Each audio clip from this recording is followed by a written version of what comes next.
ഈശോ മിശിഹായ്ക്ക് സ്തുതിയായിരിക്കട്ടെ. പ്രിയ സഹോദര സഹോദരി, ഇന്ന് നമ്മുടെ അൽഫോൻസാമയുടെ തിരുനാൾ ദിവസമാണ്. നിനക്ക് തിരുനാളിൻ്റെ എല്ലാവിധ മംഗളങ്ങളും സ്നേഹപൂർവ്വം നേരുക. ഈ പുണ്യവതിയിലൂടെ ധാരാളം അനുഗ്രഹങ്ങൾ നിൻ്റെ ജീവിതത്തിലേക്ക് കടന്നു വരട്ടെ എന്ന് പ്രത്യേകമായിട്ട് പ്രാർത്ഥിക്കുന്നു. ഈശോ കളകളുടെ ഉപമയെക്കുറിച്ച് പറയുമ്പോൾ ഇപ്രകാരം പറയുന്നുണ്ട്. വിശുദ്ധ മത്തായി അറിയിച്ച സുവിശേഷം 13-ാം അധ്യായം 37-ാം തിരുവചനം. അവൻ ഉത്തരം പറഞ്ഞു, നല്ല വിത്ത് വിതയ്ക്കുന്നവൻ മനുഷ്യപുത്രനാണ്. മനുഷ്യപുത്രൻ നല്ലത് മാത്രമേ ചെയ്യത്തുള്ളൂ. ദൈവത്തെക്കുറിച്ചാണ് പറയുക. അതേസമയം പിന്നീട് പറയുന്നുണ്ട്, കളകൾ വിളയ്ക്കുന്നത് പിശാചാന്ന് പറയുന്നുണ്ട്. ഇപ്പം ദൈവം പാകിയ നല്ല വിത്ത്, പിശാച് പാകിയ കളകൾ.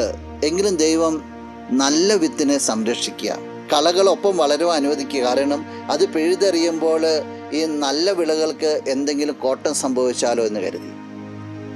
കളകൾ വളർന്നു വരുന്നുണ്ടെങ്കിലും നല്ല വിത്ത് വിതച്ച വിതക്കാരൻ്റെ ശ്രദ്ധ മുഴുവൻ ഈ നല്ല വിളകളിലേക്ക്.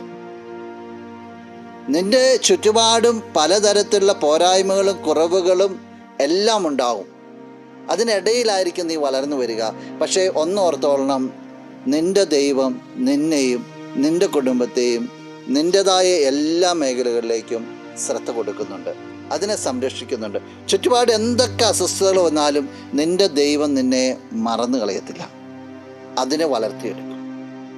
തീച്ചൂളയെന്ന് വളർന്നു വന്ന ചെടിയാണ് അൽഫോൻസാമ.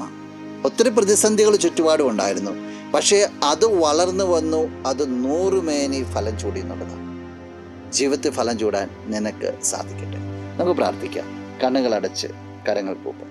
നല്ലവനായ കർത്താവേ, നിന്നെ അങ്ങ് സ്തുതിക്കുന്നു, ആരാധിക്കുന്നു, മഹത്വപ്പെടുത്തുന്നു. നിന്റെ നിറ സാന്നിധ്യത്തിന് നന്ദി പറയുകയാണ്. അൽഫോൻസാമയെ പോലെ 100 മേനി ഫലങ്ങൾ ചൂടുവാനായിട്ട് ചുറ്റുപാടുകൾ എന്തൊക്കെ തന്നെയാണെങ്കിലും നിന്റെ സ്നേഹത്തിൽ ആശ്രയിച്ച് മുന്നോട്ട് പോകുവാനായിട്ട് ഈ വ്യക്തിയെ നീ അനുഗ്രഹിക്കണമേ. ഈ ദിവസത്തിന് വേണ്ടതായ കൃപകളും നന്മകളും എല്ലാം നൽകണമേ, ഇപ്പോഴും എപ്പോഴും എന്നേക്കും.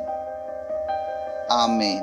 നീ പരിശുദ്ധൻ, നീ എന്നും സ്തുതി ദൈവം.